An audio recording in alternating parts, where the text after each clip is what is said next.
That Forest Keeper, so OP. I think he's in the top 10 water monsters in Summoner's War. No, he's not! What's up, everybody? Today, we're gonna go over the top 10. That's an explosion. That's the noise an explosion makes. The top 10 monsters. No, the top 10 water monsters in Summoner's War. Disclaimer, this is only 4 and 5 star monsters, so deal with it. So, anyway, let us begin. Number 10. But I don't know why I had to look over there. I already knew what it was. Malacca. Malacca the Water Bomber. A natural 4-star. Fantastic. She actually beat... She actually beat out some of the natural 3-star... natural 3... They actually beat out some of the natural 5 stars. So professional. Actually beat out some of the natural 5 stars. Why? Okay, first skill attacks the enemy with a bomb. The damage increases by 15% for each harmful effect on the enemy. Okay, so this could potentially just stack on top of each other. It's really not going to stack for a whole ton of damage, though. Then we have the time bomb. Installs a bomb that goes off after 2 turns on all enemies. This is actually a really good monster for a bomb team, if you guys are building a bomb team. It increases the attack gauge by 50%. Nice. And bombs, kind of strong. It's one of those monsters that really needs high attack power. Ice bomb detonates. Also, the bombs now stun. So yeah, 2 turns and then bam, and then they stun. And if they violent proc, then bam, they're stunned. Okay, so Ice Bomb detonates a frost compressed bomb, dealing damage to all enemies and decreasing their attack power and defense. Oh, can we just cripple the entire enemy team? That's a good idea. For 2 turns with a 75% chance is very good. AoE, attack power, and defense.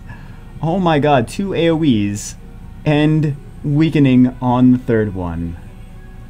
Beautiful. Malacca, I see exactly why. Also, you look like you got a giant blueberry on your butt. But definitely Malacca, number 10. Not surprised to see it here. Oh, we didn't. Oh no. We didn't go over the leader skill too. Increases the accuracy of water monsters by 50%. I think Malacca is going to have high accuracy anyway. I think you would normally build her with high accuracy. If you do not get a chance to build her with high accuracy, you could use her leader skill. It might be pretty good in guild battles, to be honest, because it's not arena or dungeons or whatever. So pretty good. And I've seen Malacca used as a carry monster too in Feynman. I have. Oh, an interesting one.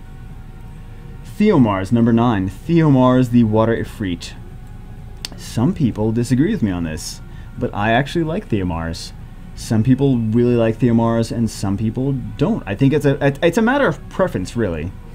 So, Mega Smash attacks with a magic, or I could just read it. Attacks with magical powers and inflicts continuous damage for 2 turns with a 50% chance. The damage increases according to attack speed. So attack speed is really good on this monster. Okay, we know that. Continuous damage could be good for bosses. We got that. Triple Crush attacks the enemy 3 times with magic and weakens the defense for 2 turns with a 30% chance for each attack.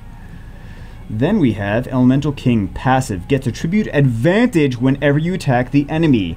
That means no matter what element they are, you win. Which is kind of awesome.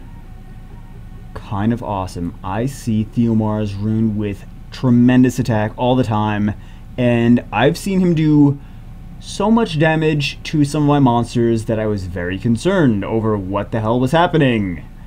I was like, I'm playing a tanky team. What's going on? Thea Mars, you motherfucker! He's very dangerous. Some people actually disagree with me. Some of my friends disagree with me. They don't like him too much, but a lot of people think that he's really good, and I've seen what he can do. So, and I'm scared.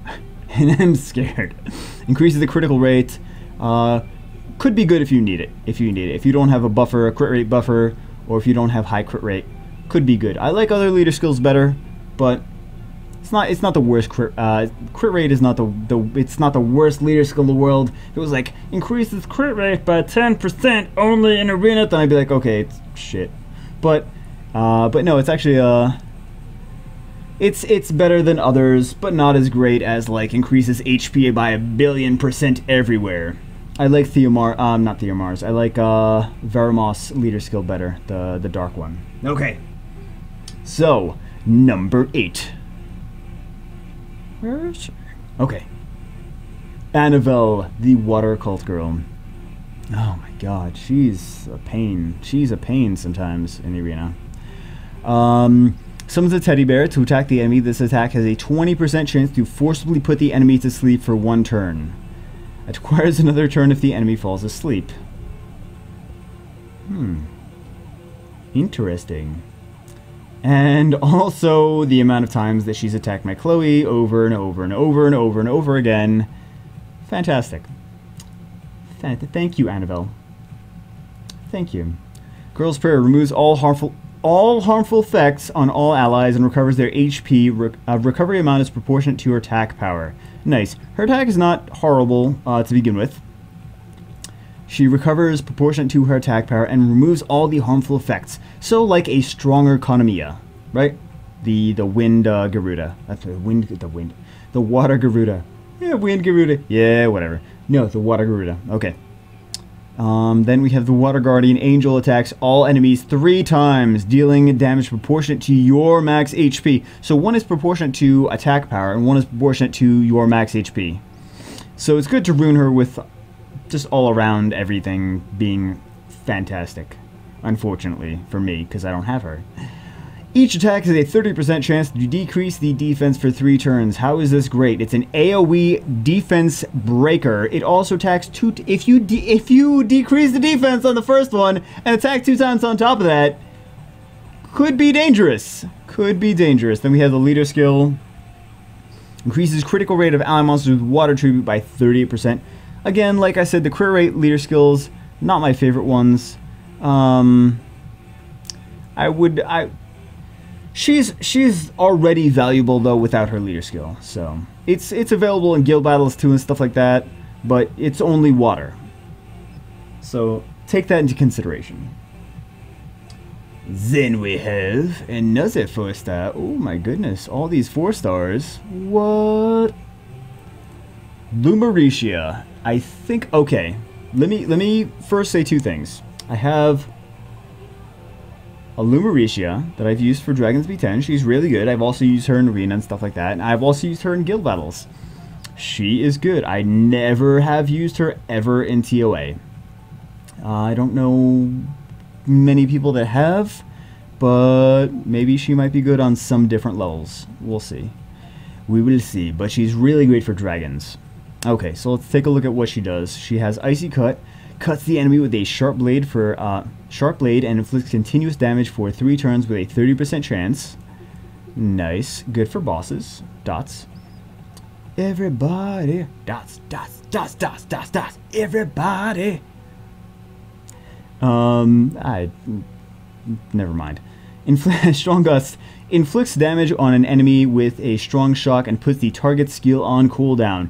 This is actually pretty good against Vanessa. When you're facing a Vanessa, which is a revive monster in the arena, this will stop her from using her revive if she's about to use it. Element advantage, so it's very nice. And then we have the Healing Breeze, recovers the target's HP completely, 100%.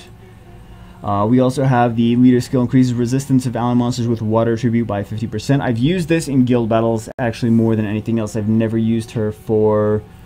Some people use her for Dragons B10 leaders. Some people use her for... I don't think anyone uses her for an arena leader, to be honest. Unless they cray-cray like me. They cray-cray like Mimi. But, fantastic. Fantastic monster. There is some confusion, though. There's some confusion with Lemuria. People think that she can solo the entire Dragons B10. She cannot solo the entire Dragons B10. She can solo the boss. She can solo the boss if she's built with really awesome runes. it also takes a while, so keep that in mind. Keep that in mind. Lemuria, number 10, 9, 8, 7. 7. Yes, I can count backwards. Fantastic. Number 6. Old Sigmaris. Sigmaris. Well, he's not Perna, but Sigmaris is actually a really good counter to Perna. Why is he a good counter to Perna? Couple of reasons. Number 1, Arcane Blast. Attacks the enemy with a mysterious energy and stuns them for 1 turn with an 18% chance. Okay, stuns. Actually, I don't have upgraded skills on my Sigmaris personally, but I know some of my guildmates do, and they're like, oh no, he's awesome. He's way better than yours is. But yeah, the stun chance gets so much higher. Same thing with the Frozen Orb. Gets way more powerful. Oh my goodness. And he's ruined. He's an attack monster. Of course you want high crit rate on him in general. If he gets a critical hit, even better. Freezes the monster. It's only 1 monster, but it's still nice. Trust me, it's still nice. It's still a good Perna counter. He's also really good in dragons. He's good in multiple different places for his leader skill, which I'll go over in a second. Attacks all enemies. It attacks all enemies with the exploding ice volcano, inflicting damage based on their HP and decreasing their attack power for 2 turns. Nice. Also a good skill against different fire attackers. So as long as they don't have immunity on them, it's a good skill against like Leica or Hua or lots of fire attackers. It's an AoE. Also, it's good for. You could ruin him. I don't see anyone that ruins him Despair. You could ruin him Despair. I have mine ruined for Vampire. This Ice Volcano, since it's based on their HP, it's not good for Vampire runes. I'm still keeping him on Vampire runes though. Just my personal preference. He's good for farming when he's on Vampire runes too. So lots of freezes and stuns, attack power reductions. He's actually not a bad farmer. Okay. We have leader skill, increases the HP of ally monsters in dungeons by 44%. I've seen him used many times in Dragons B10. So, very nice monster, Sigmaris. Beautiful. I have to upgrade my runes on my personal one. My personal Sigmaris. Okay. Number 5. Number 5. And let me just say, this is my personal number 1. My personal number 1 that I want more than the other ones. Oh my god, I'm losing my voice. That's crazy. I should drink Powerade, and then I will not lose my voice. By the way, guys, buy Powerade, because it's awesome. But they don't pay me money. But buy Powerade when they give me money. See, now I have a voice. No, I still don't have it.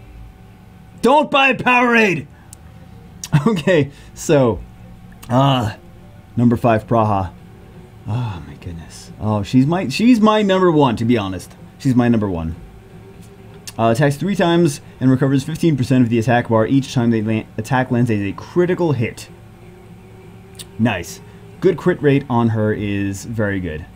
Attacks predicted future, attacks all enemies with an 80% chance to remove beneficial effects, inflicting continual damage. Oh my god, she's good for dragons. Dots. You could Dragons B10 element advantage, right? Put dots on instead of the immunity. Oh my god. And then, oh, look at that. Recovers HP of all allies by 50% by putting yourself to sleep for 1 turn. Also good for dragons, also good against AoE monsters, but sometimes you just leave her asleep, to be honest. Like, when you're fighting her, when she's in arena defense, sometimes I just leave her asleep, and I'm like, you can stay asleep, honey. Honey cakes, don't worry about it. Just stay asleep, don't worry about it. But this skill is, oh my god, this skill is the one that kills me. Kills me. Kills me, especially with Despair. Especially when it's Barion's Praha.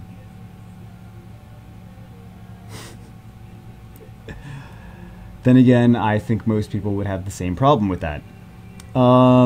Leader skill increases the resistance of ally monsters by 41%. Very nice. You can use this in guild battles, in arena, in dungeons, in everywhere. It's not element dependent, so that's very nice. Not all monsters have high resistance, so that's cool.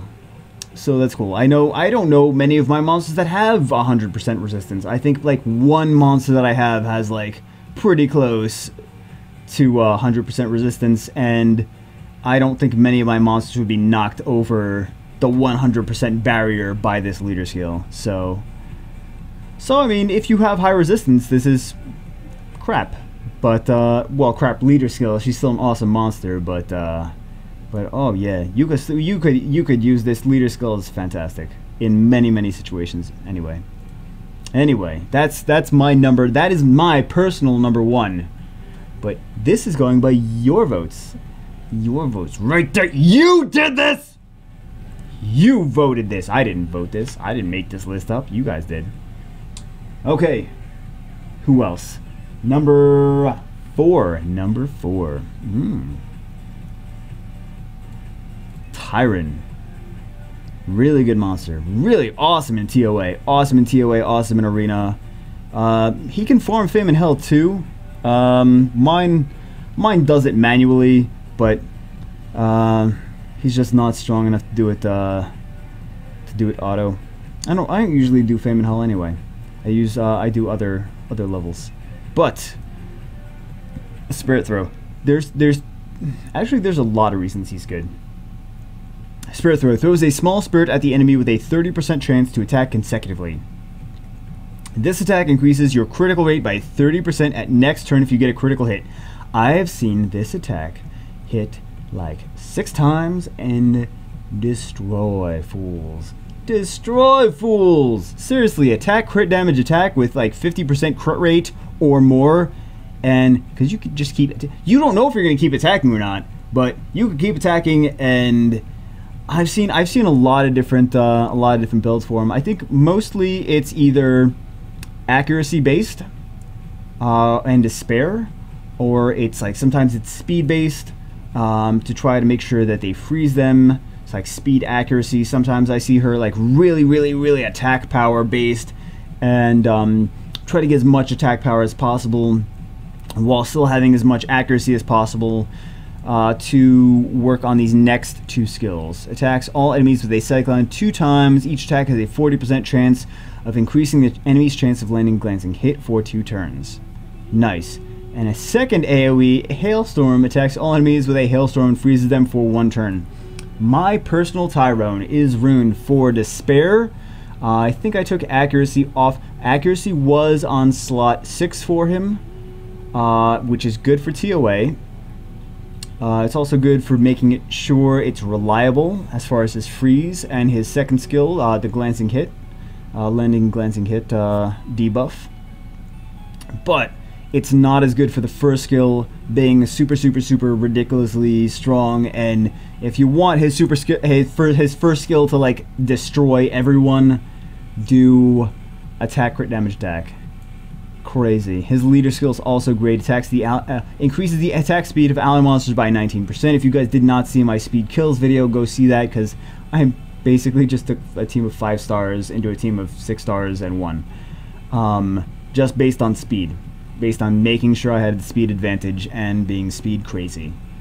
So yes, this is great for arena, guild battles, TOA, dungeons, etc., etc. I don't see a lot of Tyron in dungeons, but I've seen Tyron is very prevalent in guild battles. So he's also natural 4. He's a very strong natural 4. He is number 4 on the list. Okay, so number 3 on the list is actually a monster that I have seen solo. Well, I haven't seen. I've heard.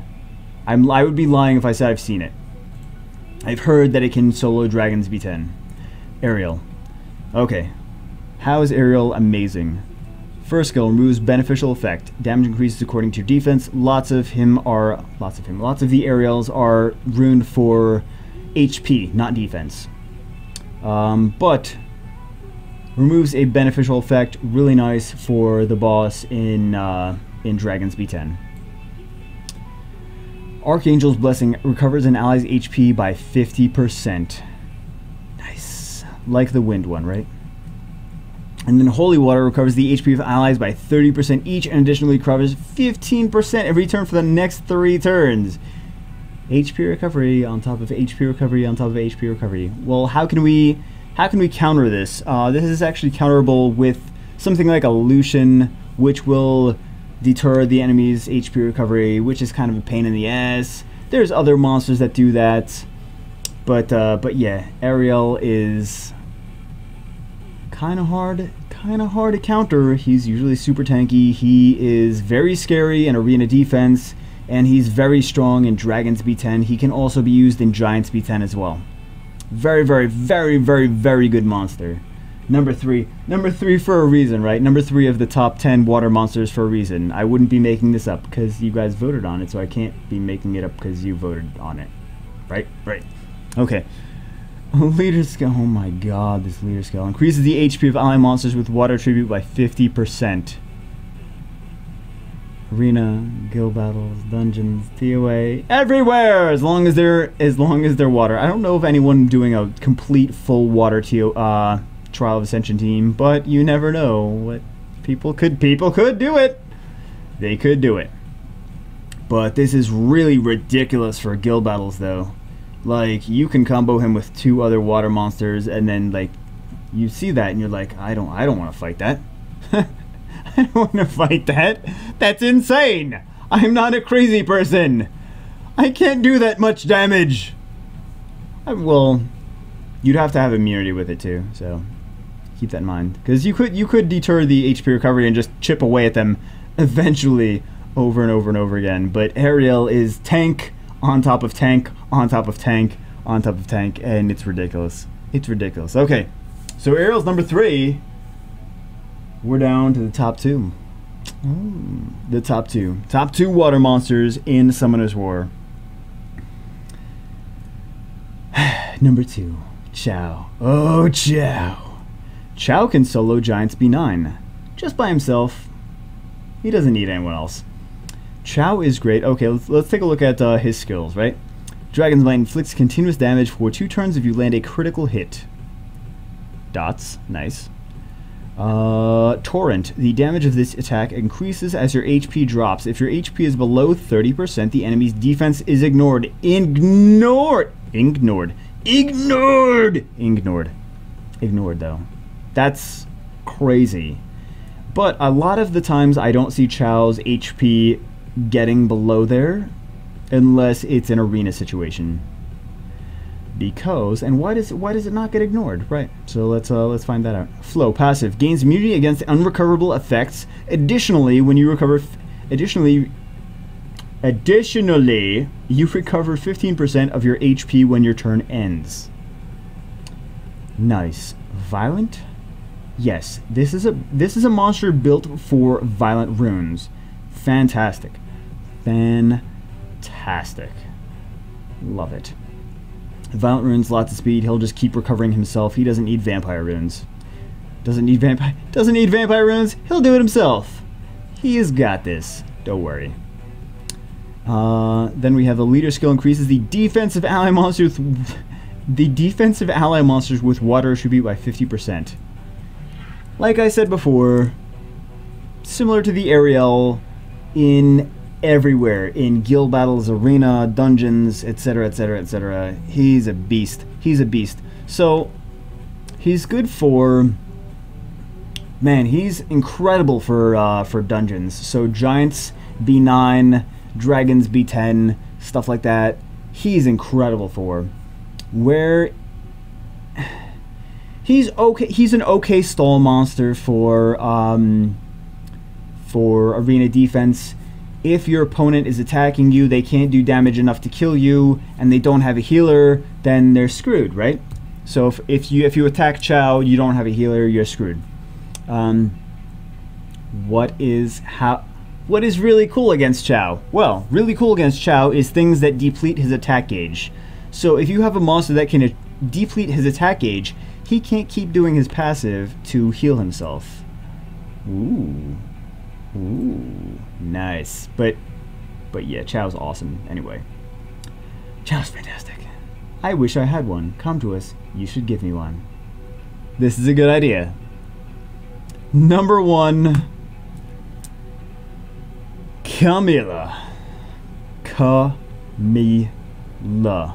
Oh my god. Okay, so there's multiple different ways to build Camila. Camila's also one of the few monsters that does really well. She looks like she's Jewish. She looks like she's a Jewish Valkyria. Is it just me? I feel like she looks like she's a Jewish Valkyria. It's probably just me. But Camila is one of the few monsters that she's just almost always good. She can solo Giants B9. She's great in Dragons B10. It's a longer team though, if you want to stick her in Dragons B10. But she's good at that as well. So let's find out where she's good.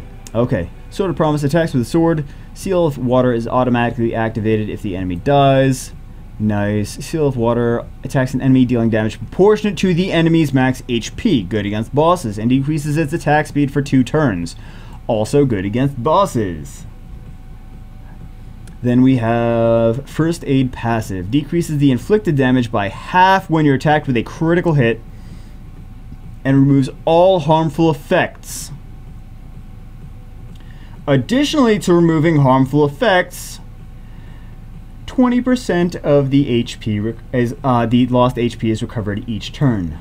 Oh my god. Camila, this is a top tier monster actually, guys. I'm not surprised that she's rated number 1. She would not be my personal favorite monster to get. I would not hate having her by a long shot. I would love having Camila, but just my personal preference. I would like to have Praha more for the way I play, but Camila is ridiculous. She's ridiculous, and I hate her. Well, I don't hate her too much. There's a couple. If you don't have an answer for Camila, she could be very difficult to kill. She really can in arena defense. So that's why she's number 1, and I'm not surprised. So who did not make it to the list? Who did not make it to the list? Some honorable mentions, I will say. We have Tyron, the Water Chimera. He did not make it to the list. A very, very good monster. Did not make it to the list. We have Beth, the Water Hell Lady. Varad, the Water Dragon, which I really want Varad. I mean, who doesn't want who doesn't want any dragon? Let's be honest. Even if you got like Varad, he's not as great as Zeros, but even if you got Varad, you'd still be pretty happy, wouldn't you? You'd be like, oh my god. Or you could be like YDCB and you'd be like, it's the wrong color! But Varad did not make it to the list. Alicia, the Water Polar Queen. Lure, which actually did, he's actually a pretty good monster. I know a lot of people that 6-star him all the time. Chandra. Soha. Lots of monsters. Lots of natural 5-stars did not make the list, guys. But that's just how it is. Top 10s. You can't have 100 monsters on a top 10. Anyway, I hope you guys enjoyed this video. 28 minutes. God damn it. 20 minutes. Fantastic. Top 10, 20 minutes. That's like 3 minutes too long per monster. Do the math. Hope you like this. Like, comment, subscribe. More to come. I'll see you guys in the next video.